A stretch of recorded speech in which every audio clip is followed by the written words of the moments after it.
Welcome to Terra Crumbs, the Terra show by the community for the community. I'm Eli with Amani.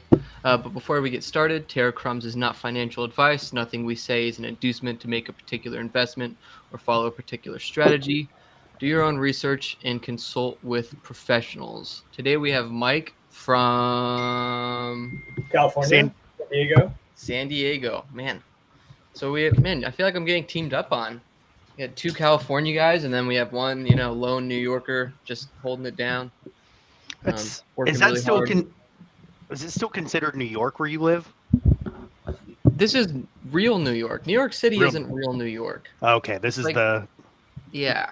I don't think. I mean, we're in a decentralized economy. Like we shouldn't be putting up these like West Coast versus East Coast boundaries. Like we're all just trying to make UST work. So that's exactly what a West Coast person would say, Mike. Good vibes. So, Mike, it's great to have you here. For those who are wondering where Poppy is, he's fucking obliterated somewhere in Singapore. Every time I look at Twitter, he's out with Joe. He's out with like the lunatic group in Singapore, getting absolutely hammered. So he can't make it. I'm extending my stay tweet. Yeah. So we just got to get him back alive. Basically, that's our only objective at this point. But Mike, it's good to have you. I've known Mike here for, it feels like years, but it's probably been like 4 months, huh? Dude, it's hard for me to think that like it was really August, July, June of last year when Terra really started picking up. I bought my first Luna actually on my birthday, April 28th last year. And I was like, wow. Yeah. So oh, nice. It's hard to imagine that it's been almost a year. I think it's crazy that we're like a month away from the 1 year May crash. Isn't that insane? Like 1 year ago, Luna was at $5. That's insane to me personally. Right after I bought it. Yep. Yeah, me too. I remember viscerally. I was like, oh, I've got to figure this thing out. So where should we start, man? There's so much going on right now in Terra. I feel like we're at kind of peak activity. Should we start with the 4 pool? I feel like that's the biggest news since our last show. Yeah, it's pretty big, pretty exciting. I don't know too much about it, so I'm looking forward to learning some. So I will do my best. I don't know. I'm not as good at this as most people are, but we're gonna have Izan on the show here in a couple of weeks to explain it firsthand, since he's the one who pulled this off. But ultimately, this is just a massive move into taking Terra cross chain, primarily in this case for Ethereum. And so those of you who aren't that familiar with it, there's a protocol out there called Curve. It started off as the most efficient stable swap DEX on the market, and stable swap meaning that they optimize the AMM to try to make it as efficient as possible to trade assets that should be very close in price. So, USDT versus USDC, DAI versus USDC, staked ETH versus ETH. The idea here is that you wanted to use Curve initially to trade assets that were supposed to have the same price.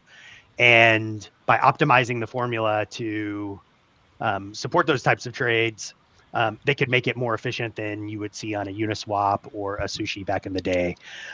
Now, since then, a new protocol has been layered on top of it called Convex. And what Convex does is buy and lock as much of the Curve token as possible, so that you can direct bribes to these different pools, so you can incentivize liquidity on these pools. So the most liquid pool in the stable swap world to date has been the 3 pool, and it's made of DAI, USDC, and USDT. And a lot of people would say that the only reason DAI has as much demand as it does is because, or one of the reasons it has so much demand is because it's part of this 3 pool. But the reality is, I think most people in Terra know DAI claims to be decentralized, but 60% of their reserves are backed with USDC, which could be censored by a government at any moment in time. And so if you're a lunatic, you believe that UST is a true most decentralized stablecoin out there. And so, we wanted to create a pool, or not we, Terra. I don't speak on behalf of Terra for this one. Terra wanted to create a pool on Curve that included truly decentralized stablecoins like UST and Frax to pair up against USDC and USDT so that there would be like an onboarding flow into these stablecoins. Frax is pretty decentralized. I think last time I checked, it had about 5% of collateral that was USDC, so not 100% decentralized assets, but for the most part decentralized. And so this has been seen as kind of a very aggressive push and kind of like a statement of war against DAI in a way. And, DAI has been giving UST a lot of shit on Twitter for 6 months now or so. And this looked Pretty like kind of a retaliatory move. And I think one that's going to make, UST much more prominent on Ethereum. And as much as we love the Terra blockchain, the vast majority of volume is still on Ethereum. And so if we want to be the number one decentralized stablecoin, that's where we need to be. So I'll leave it there. What's your take, Mike? Well, I mean, I think like there's a little bit of motive behind this as well. Like obviously killing DAI isn't the goal, right? It's more of a side effect.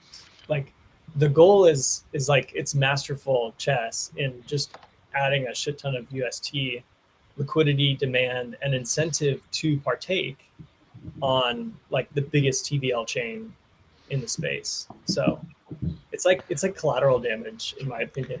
No pun intended. No pun intended.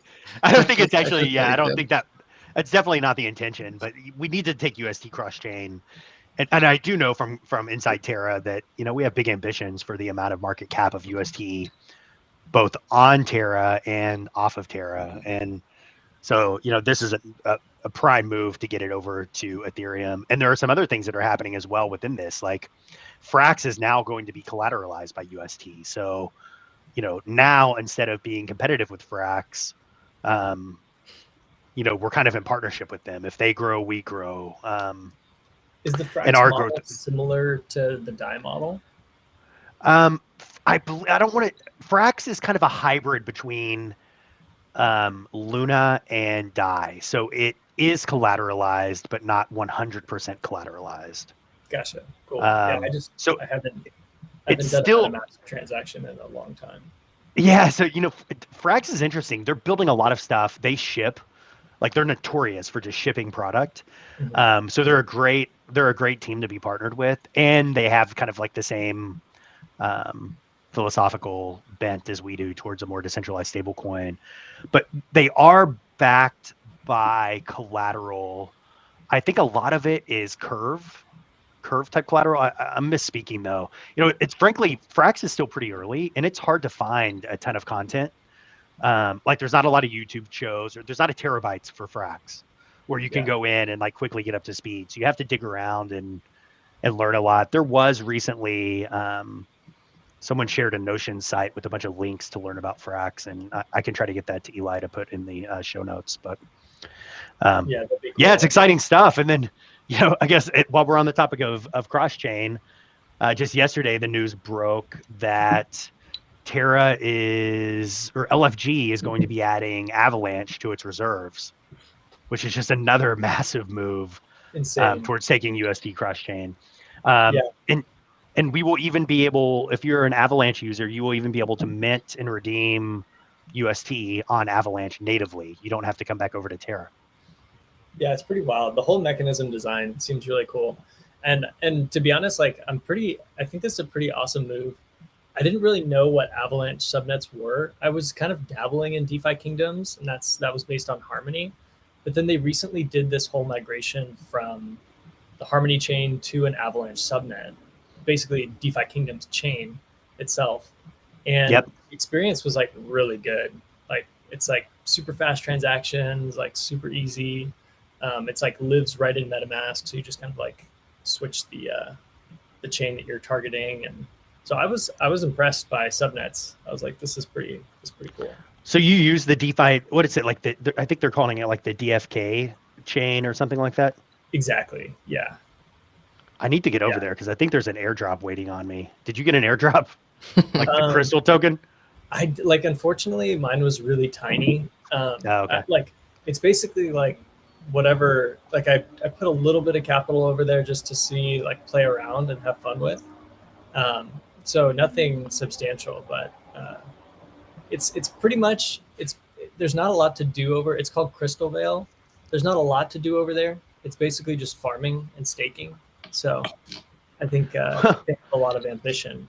But what's it? So do you know? Okay, so this is going to be a tangent. This is not what we were going to talk about. Is DeFi Kingdoms going to be a game, or is it just like gamified farming? Yeah, in my experience, so I haven't gone too deep, but it seems mostly like gamified farming. Like all the stuff that I've done is just LPing and staking. But there's NFTs. They have like hero type NFTs with stats and questing and stuff like that. But I haven't. Buying an NFT was a little bit out of my price point for wanting to jump in there, and so I haven't done any of that stuff. I'm sure like other people. I know like Joe is pretty into DeFi Kingdoms, and actually there's a DeFi Kingdoms booth at the Avax Summit. And I walked over to them and I was like, hey, you guys are built on Terra. And they were like, nope, we're built on Harmony. And I literally just walked away. It was really embarrassing, but it was like, all right, fair enough. I was gonna approach them for an interview, and then I felt like I couldn't because I looked so stupid. Carry on though. Funny. Yeah, he would love to interview you about all the cool stuff you're building on Terra. Yeah, I mean, I would have loved to interview them about that, but unfortunately they're not. But isn't so the AVAX thing? Isn't their whole thing like they are the fastest blockchain transactions in DeFi? I do not know. It's hard to say, right? Because there's always this balance between like speed and decentralization. So I don't know if AVAX is faster than like Binance Chain, but Binance Chain has like 4 validators or something, right? Yeah. To me, in my opinion, like this is kind of like Blu-ray versus HD DVD a little bit, where HD DVD is maybe the Cosmos IBC ecosystem, and Blu-ray is like Avalanche subnets. It's basically like a new paradigm for multi-chain, and like we're sort of like saying we don't care which one wins. Like we're gonna have UST own both spaces, if that makes sense. Yeah, no, I think that's right. I mean, that was the reason why I was attracted to Terra in the first place, is because you didn't have to choose a side. It was all about UST. And whether it's on, Terra's L1, which is great, that's good, but it can also be on Ethereum. It can be anywhere. Hell, I think there are people talking about moving it over to the Lightning Network on Bitcoin, which is kind of crazy to think about. So bizarre. Hey, for the whole like reserve type stuff, so they're basically going to have a bunch of AVAX collateral that'll be sitting there waiting for swaps and stuff. I'm assuming like over time, so it's 100 mil over time, they'll probably build their stack more and more. Yeah, potentially. I don't know what was in the Twitter thread. Yeah. But yeah, I think there's plenty of opportunity to increase the amount of AVAX that's being held.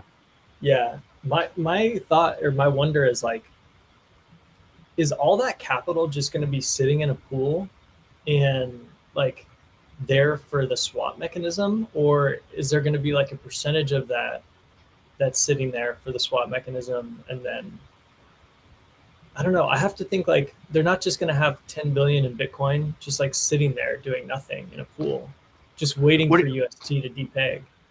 Well, what do you mean? Like, I think people would be able. Do you mean like that they would somehow like try to make it productive in some way? Yeah, I think so. I mean, like, imagine holding just like a billion there for like a depeg event, and then adding like BBTC to Anchor Protocol and just like borrowing against it. Or yeah, I don't think they're going to degen with it, honestly, because I think it's all going to be. I think it's going to all be in a smart. I mean, we know, and Doe has admitted, and Jose admitted on that show, it is not as decentralized as it needs to be. So I think it is going to be. I think it is just going to sit in a pool and be available for, to be traded against. Yeah. I guess time is needed. Yeah, I guess it all needs to be there, right? That's the purpose.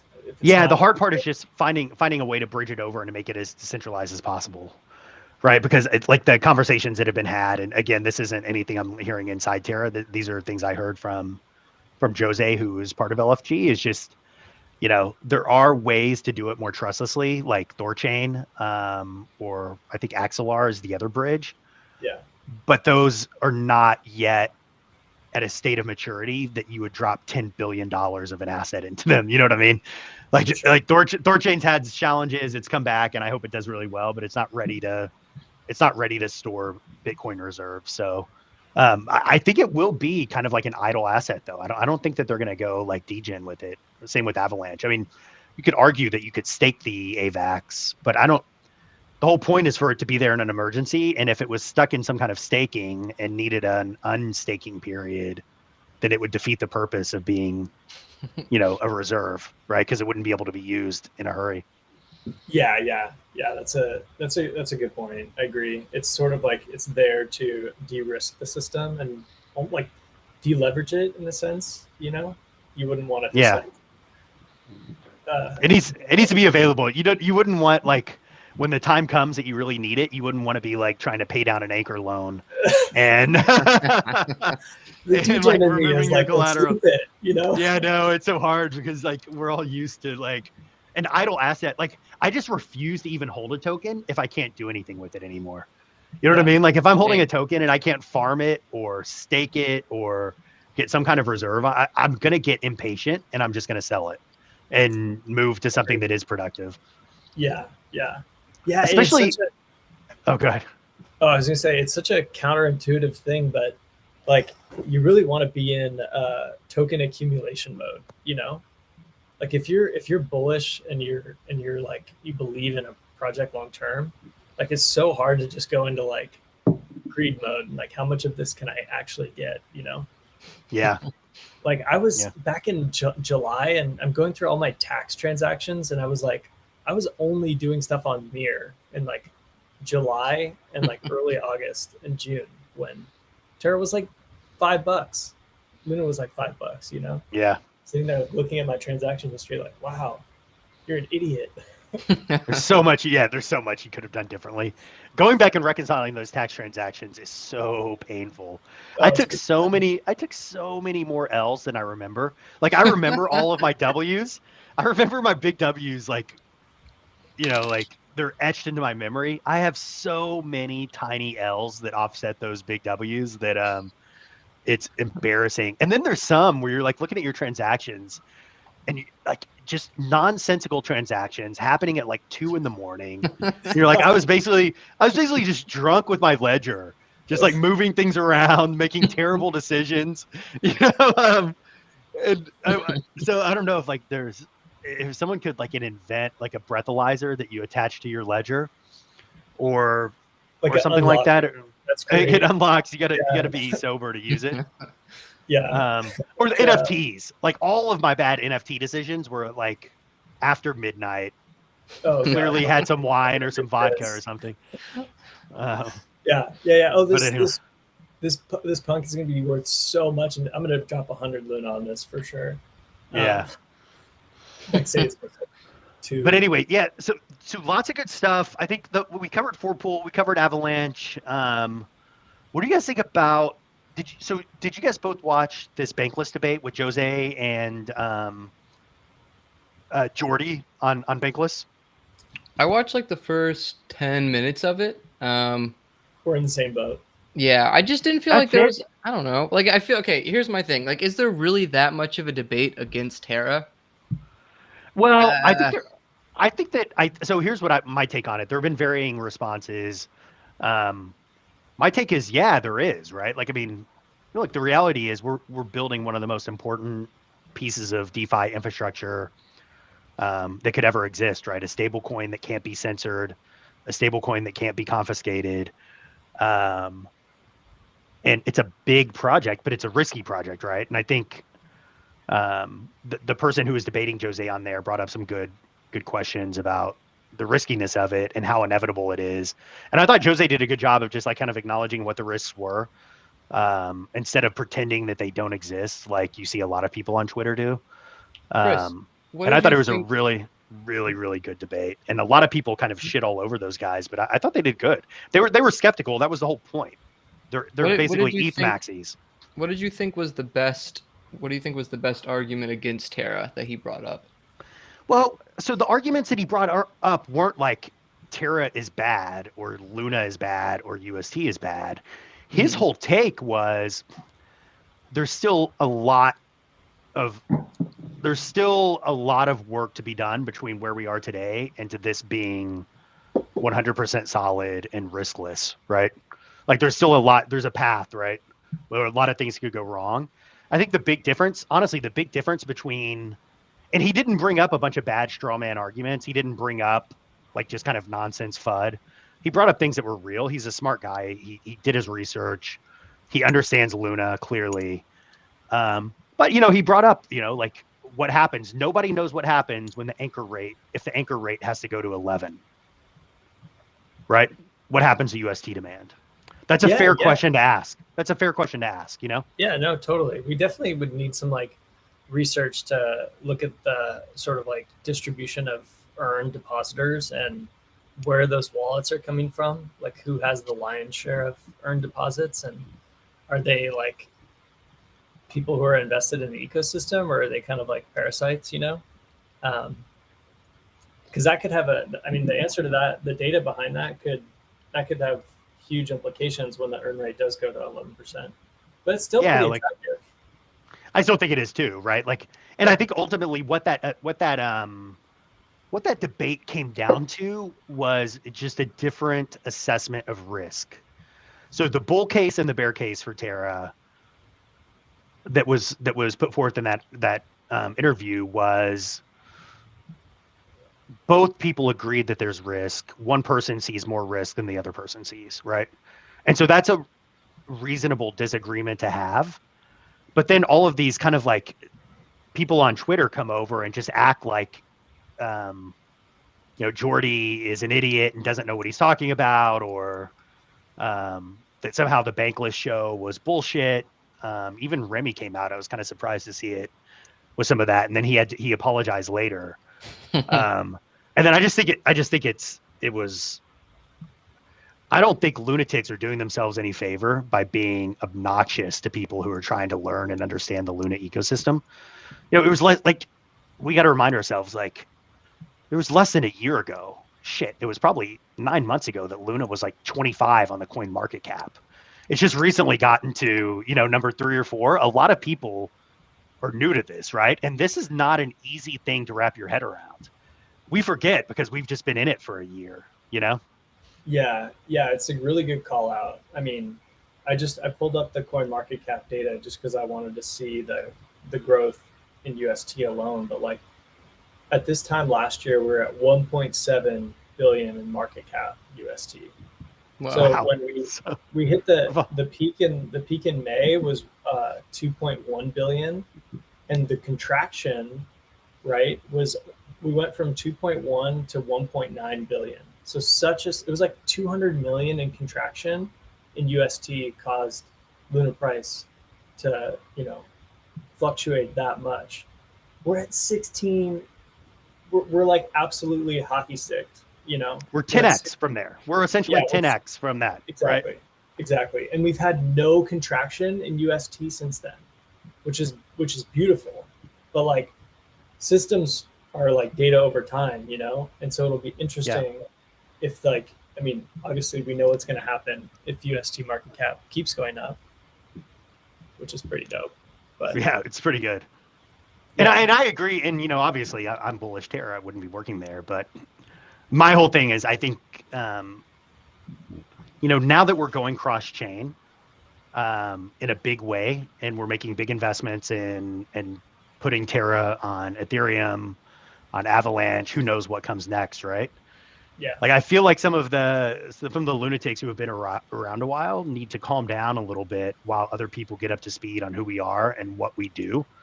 Because it's not going to be a straight line. They're not just like, all of these other ecosystems aren't just going to, accept us overnight without any debate or any conversation.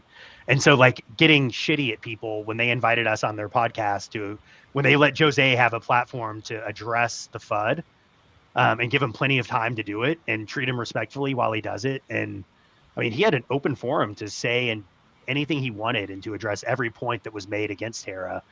And then as lunatics, we're going to go shit on the people for doing it. I think it's a bad look. I don't think it helps us at all. I think we need more patience. We need to be more thoughtful when dealing with these other ecosystems that aren't as familiar with us. Anyway, there's my rant about it. Yeah. It definitely like feels like occasionally on Twitter it can be a very much us versus them like discourse, you know? Yeah. And I would love to just see more of like either ignore it, keep building of a mindset, or like take some time to like educate, politely disagree, and then just move on. Yeah, you know, that doesn't get retweets and it doesn't get it doesn't get engagement on Twitter. You know what I mean? Reasonable voices. If reasonable voices got amplified on social media, it would be a much different world that we're living in right now than the one we're in. Yeah, unfortunately. Yeah. You know. Yeah. And it isn't just a crypto thing, and I don't even want to pretend like it's a lunatic thing. Like, my guess is that most of the people who were giving those people a hard time, it was like 3% of a loud minority that just get a lot of engagement on Twitter, and that the vast majority of people are just of lunatics are just too busy doing their normal life to get on there and engage in that kind of stuff. And so anyway, what were you gonna say, Eli? Oh, I was just gonna say, when I was watching that interview, all I could think about was how like Batman-esque Jose's house looked. Like, I was like, this guy's Batman. This guy lives in Bruce Wayne's manor. Like that's all I could think about the whole time. I was pretty impressed. Like, did you see he had like this leopard statue behind him? Let me that's what I'm saying. Did you guys? I need to pull this up. Wait, let's pull it up. I'll even screenshot. Now, to be clear, I think that those guys, I think the Delphi guys are on an offsite, and so that might have been like an Airbnb or a rented thing. Yeah. So I don't think that was actually his house. Dang it. Yeah, no, it would have been pretty amazing if it was, though. Maybe this is Jose's house. I don't think so. I think those guys, I'm not going to say where they are, but just look right here. You've got this pretty sick gold leopard or tiger thing over here. And then this amazing, what is this painting over here on the right? It looks like a flower bouquet. Oh, looks like something else. Is that like a snake? I think that's a snake. In the background over here? This looks like how I would design a house in The Sims. Oh, yeah. I think I've made this exact house in Minecraft. Like, I'm 99% sure. Yeah. Like, it was amazing. It costs like $10 million, and it raises the roominess of the room by like 2 points. Anyway, all right. What's next, Eli? DAPP Expo? You want to talk about that? Well, I mean, I kind of want to talk about. So I made a video at the Avax Summit. Have either of you guys watched it yet? No, I haven't seen it yet. Do you want to play it? It's I mean, I don't want to play it on here, but it's pretty epic. Actually, you know what? I will. I'll pull up a little bit because Chris, you're featured in it twice. God damn it! Was I sober for that? That's a great question. I don't know. Best moments. So the thing is that like I styled it. There's this guy named Kyle Mooney, and he's on SNL, but he got his start like doing really awkward interviews on YouTube, and so I modeled my video after his videos, and they're pretty. I have like some pretty great jump scenes, so I'm just gonna cut to the ones where you're at. Actually, I gotta share my screen. Great. Actually, it's just the ending. We'll just go to the ending. So I got Danku driving a car.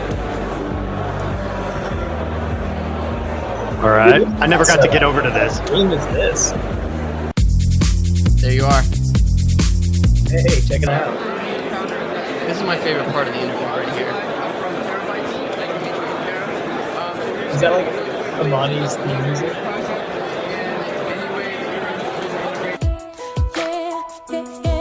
I didn't press record.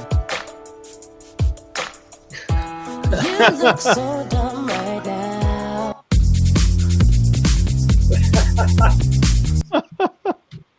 Honestly, I'm so proud of it. I don't think it's that good, but I'm so proud of it. It doesn't do all that shit myself. Okay, I'm gonna go back and watch it.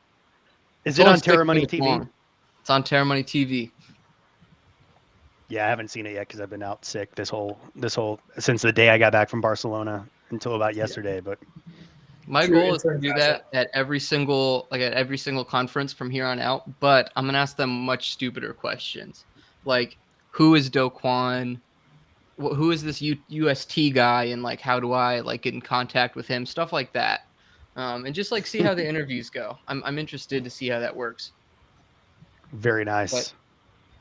Yeah, I love the humor take. I think you got to run with it. I mean, think I but have you're to. serious, right? You need to know all these questions.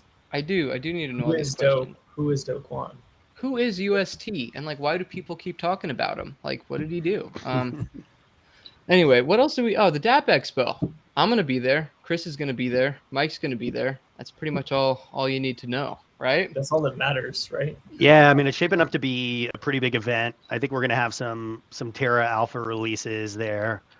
I know I've got one thing that I'm going to talk about on the stage. So whether you can make it in person or whether you can, watch online, I think they're going to stream it in very high quality. So What are you should going be to talk fun. about?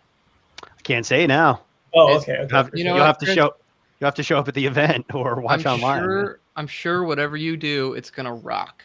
Thank you, man. And I I'm probably appreciate gonna that. show up stoned, and maybe I'm trying to think of another pun here. I can't think of any more puns. That's it.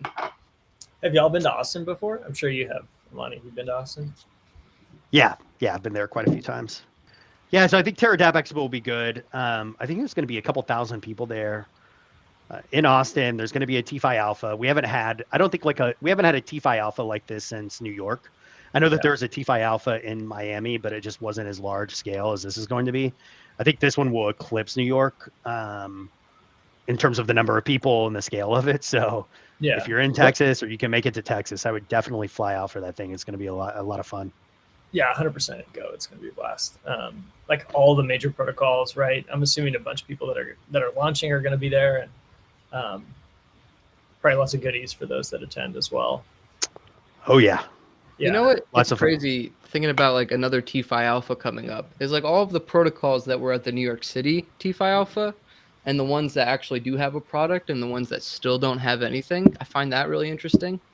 Do you like? What do you mean? Like the people who showed up to TeFi Alpha all ended up delivering, or no? Well, I mean, like I haven't heard. I know Alice is doing things, but it's like, damn, it's been a really long time since, like they said we were gonna have a debit card. Or Yeah. yeah. Cash came out with a card recently, I believe. When was Didn't Cash just launch? When was the New York event last year?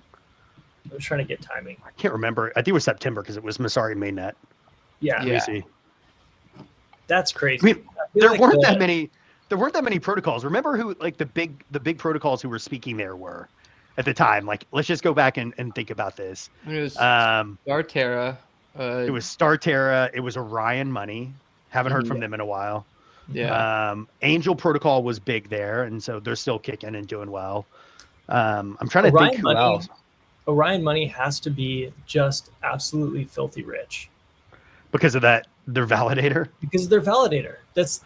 They must be just like raining cash. Like, what are they doing? I would love. Well, It's like I did a call to action on Twitter a while ago. That's like, come on, we need to redelegate. We need to open this up because like.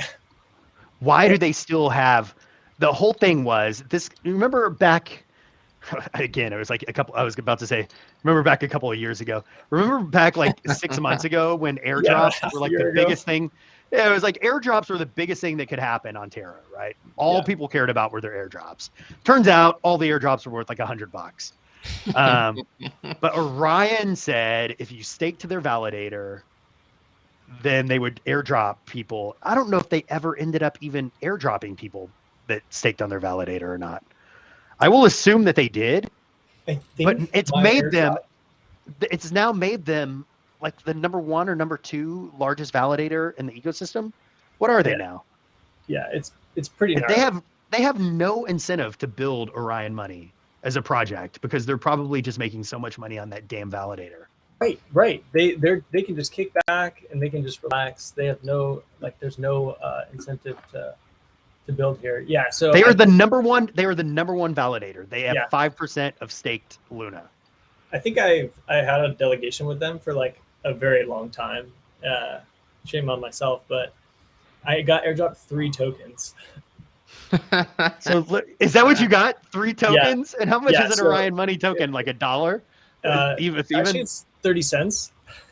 Oh my God. If you are listening to this right now, pull it and give it to, should I still tell people to give it to Terabytes? They kicked us off their channel. Absolutely. Okay, give it. No, If you stake with Terabytes, Eli might get a raise in 2 to 3 years. So take your money from Orion, give it to Terabytes, give it to Donku, give it to people who are contributing. I give it to Larry. Yeah. Larry, Larry. Give it to Larry. That man is just spending money to keep validators up. Seriously. Give it to who else is doing good work? Who else am I going to plug here and they can buy me a drink someday? CoinHall does great work. CoinHall has a validator? Yeah. Also, Galactic I Punks has feel a like validator. we have to talk about Galactic Punks and their validator because that's pretty big. All right, Is it there's with one the more that I'm whole forgetting right channel? now. Who are the guys? Orbital Command. Give it to Orbital Command. Give They're it to throwing this Orbital party Command. for us. They're Orbital sponsoring Command. TeFi Alpha.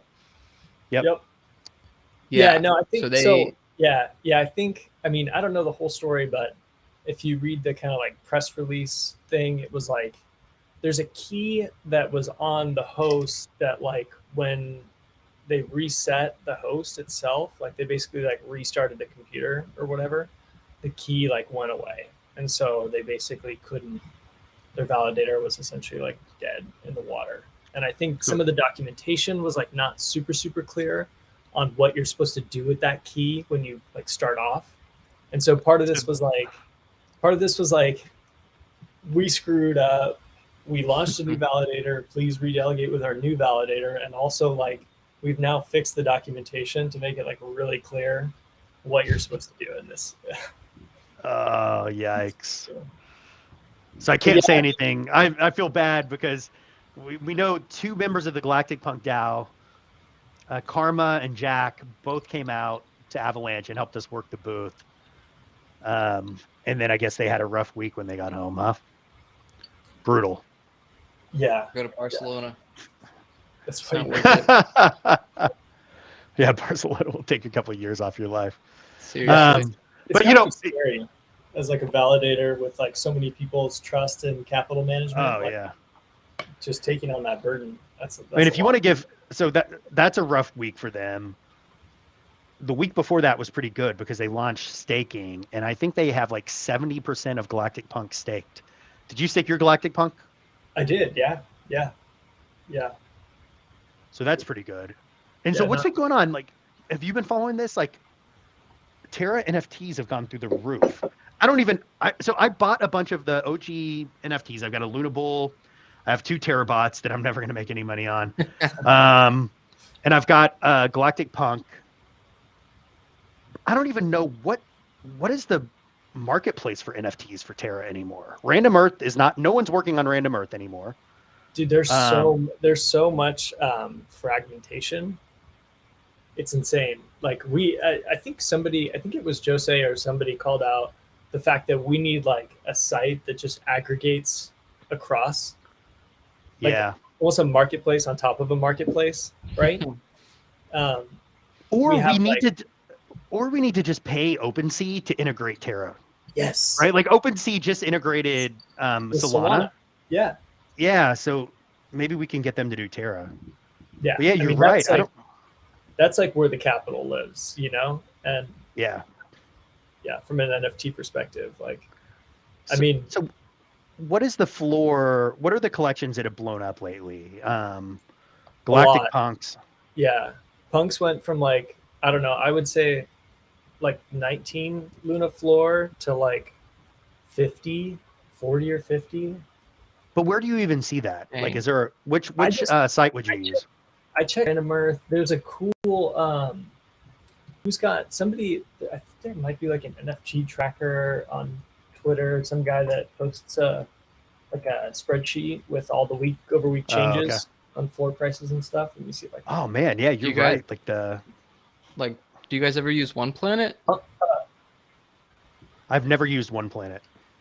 I bought Is it good? a horse on One Planet. Beautiful site. There's It's really nice. there's this like gamified NFT protocol called the Department 77, and it was like the cheapest. It was like 3 Luna for a character, and I was like, I'll buy my first ever NFT for 3 Luna. I was like, then I thought about it, I was like, man, that's $300. $300 to get me out of a few jams. Like 300? What kind Yeah. of jams are you in that you can get out of for 300? It's like a I parking mean, like, ticket. Look, man, New York is a rough place to live. You get caught up on the street. Oof. But no, I like it. Yeah, Galactic Punk. The Punk floor is what? The cheapest one I see on Random Earth right now is 57 Luna. Like, that's insane. That's gone up so much. What is that? What does that come out to? Almost $5,700 roughly. Yeah. And then Lunables. What are Lunables at? Lunables have had like the I would say the gnarliest floor price shift in the last like 2 weeks. I want to say that they were like below 5, and now they're sitting at like 13.5. Wow. But yeah, there's a couple things I think coming the Lunables way. I think they're sort of like playing on the idea of doing like a mutant, like taking the 3D ones and making them into mutants with like a new Tesseract. It's like a toxic Tesseract or something. So you basically like transform it again, and it's like kind of like a mutant ape yacht club vibe. Yeah, they did that same thing, right? And then there's another protocol called Broker Finance. They launched their Bro token. I'm not sure what they do, but Lunables is giving an airdrop for Broker. Yeah, what did Broker Finance? Is it going to be? What is that? I think they're built on. I know they're built on Thorchain. I don't exactly know. That's right. Not remember what they do. I want to say that it's like, it seems to me like from what I read. I know. I remember. They're investment strategies. So they what's it called? Delta neutral for you. It's like you don't have to figure it out. Essentially, it's just like click of a button investment strategies. Gotcha. It's actually, in theory, sounds really cool. I mean, to me at least. I don't want to like have to figure out how to do that. Yeah. Talking about Terra NFTs, and it reminded me that one of the biggest announcements at TeFi Alpha in last September was the Andromeda. Was that their name? Yeah. That's right. What happened to that? I haven't heard anything from them at all. Like, that was like one of the biggest things. They're still around, aren't they? Well, their last tweet, let's see, Andromeda Protocol. Yeah, I'm on the correct Twitter page. It looks like their last tweet was September 7th. Wow. Oh. So that's not a lot. White paper, developers. Yeah, I don't know. It doesn't seem promising. If I'm on the right Twitter page, which I think I am. I think you are too. I mean, they didn't have anything in September yet. Some things die. Some things succeed. Some things die. You know, Prism started their rewards for their Y Luna farming event have started unlocking, and it hasn't really had too much effect on price at all. Yeah. So let me ask you about Prism. Yeah. I want to get your take on Prism. Sure. Okay, I've spent hours on Prism. Yeah. I've yet to figure out what is the point. There's like all of every time I listen to something about Prism, it's just talking about staking Prism, collecting amps, whatever those are, so that your staking rate goes up. It's all like circular, I guess. What's the best way to put it? Is anyone actually using Y Luna or P Luna anywhere? Like, is there any use case for refracting your Luna? Well, so you bring up a really valid point. You could probably honestly make that argument for like a lot of DeFi projects. You're essentially just so Anchor, the purpose of Anchor is to get a 20% yield, right? Not just to play with the Anchor token. Mm-hmm. The purpose of Mirror is to get access to synthetic stocks. right? Yeah. The purpose of Nebula is to create, Baskets like of the equivalent assets. baskets of synthetic stocks. The purpose of Vertex that's coming out is to trade Forex. Um, Yeah. Forex. Yeah. What is the purpose of refracting Luna? Like, Yeah. I know there's all like these theoretical use cases, right? Like everything's theoretical, but most of the time when people are talking about Prism, they're just talking about like liquidity mining the two, arbing Yep. the two, Yep. staking Prism. I don't know what it's actually used for yet. No, I think you're absolutely right. It's almost like a gamified like staking loop where it just like you're just excited about it, so you partake and it's fun. And then when you click on your amps, when you amp stuff, there's like confetti that comes down the screen. So that's my challenge to the Prism team. Yeah. Is Well, I think- what the hell? Like, we've got to, like, at some point, if we're gonna keep talking about Prism, there has to be something you can do with Y Luna or P Luna. Yeah. Like And I that. Yeah, go ahead. Oh, no. So I mean, like the whole point was the principal and the yield component, right? And so like the yield component makes a lot of sense, but the principal component doesn't make a lot of sense right now. It's just the governance. You basically just get governance rights with the principal. Well, it made sense to me when I thought that the whole thing made sense to me when, with my little simple smooth brain, I thought, okay, the yield token is going to give me staking returns and the P token is going to give me price appreciation, right? Like that made sense to me. But then you like go down the rabbit hole of trying to understand it. And then you go through the fucking vortex and none of that is even real, right? Because I don't think the P token gives you price appreciation. Right. It doesn't. Does it? No. And I think that's functionality that we made, like you're talking about. It's on the roadmap, but it doesn't exist yet. And so it's kind of like an incomplete protocol in that all the value is occurring to Y Luna right now. It might actually be a fantastic opportunity to just stack a bunch of P Luna, because I'm totally speaking out my ass here. I have no idea. It seems like you might at some point be able to like redeem your P Luna at a specific price. Like there's like a bond component almost, like when you refract your Luna, like maybe the P Luna is like it matures in X amount of time, and then you can redeem it for like the underlying like Luna price. I don't know. Okay. So I think there's like, you've called out the missing piece, which is like P Luna doesn't make sense. It doesn't. But no, like we've had Jimmy on, and even when I tried to ask him about it, I couldn't get to an answer. So yeah. Yeah. Also, at this point, I think we've covered Prism so much, we should probably just change our name to Prism Crumbs. I mean, that's what we're. Yeah, but the problem is we've spent like 5 episodes on Prism. We've spent 5 episodes on Prism, and still none of us can explain it.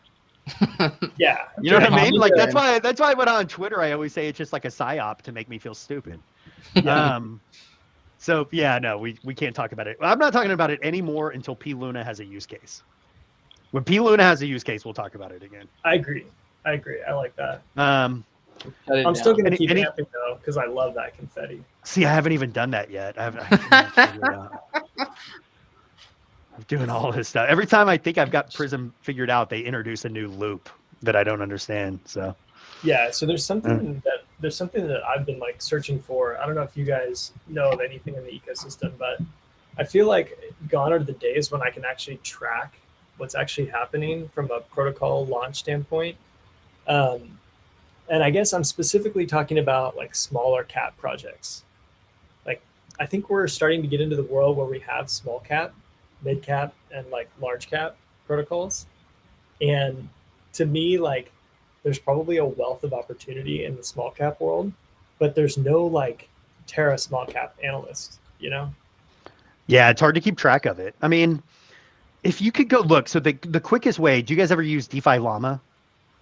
Mm-mm. I don't. Okay, but I hear so about it all go to DeFi Llama. So if you want to just try to just remind yourself like what's actually happening out there and what's real, go to DeFi Llama. I'm going to share my screen so you can see it. Yeah. And it'll just remind you of like, hey, oh yeah, I forgot about that protocol, but it's not actually doing anything. The TVL is nothing. So let me go to DeFi Llama. Can you guys see my screen?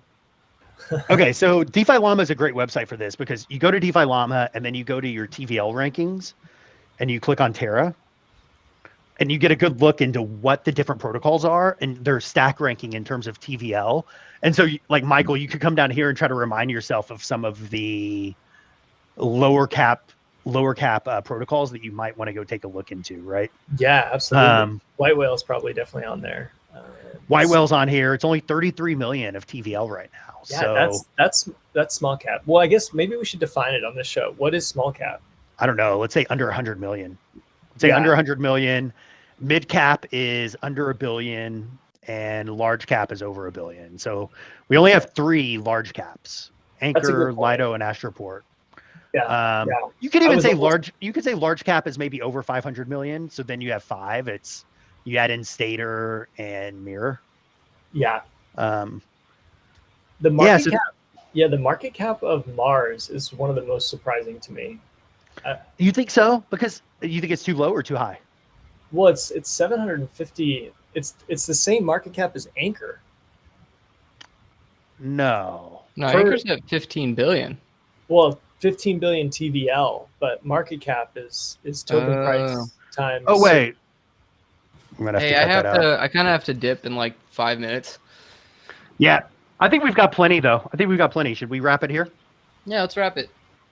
Yeah, is there any closing thoughts? Anything coming up? Actually, I do have a closing thought. I have beef with Trader Joe, because when me and Chris were in Barcelona, we tried to get into a party, and then they said we could get into the party, and then they said no at the door. So Trader Joe, I'm done doing business with you. You ripped off your name from an actual grocery store. That's not cool. Wow. Thank you. That's all I have. Thanks for putting that out there. That was a 25-minute taxi ride too. 25-minute taxi ride for what? For a sausage fest that we didn't get into. So actually, we should probably be thanking them. You know what? I've changed my mind. Thank you, Trader Joe, for not letting us into your sausage fest of a party. And that's all I have. Thanks for watching Terra Crumbs. Mike, thanks for coming on. Please like and subscribe to Terra Money TV. Please help us. Please help me. We love you. Bye.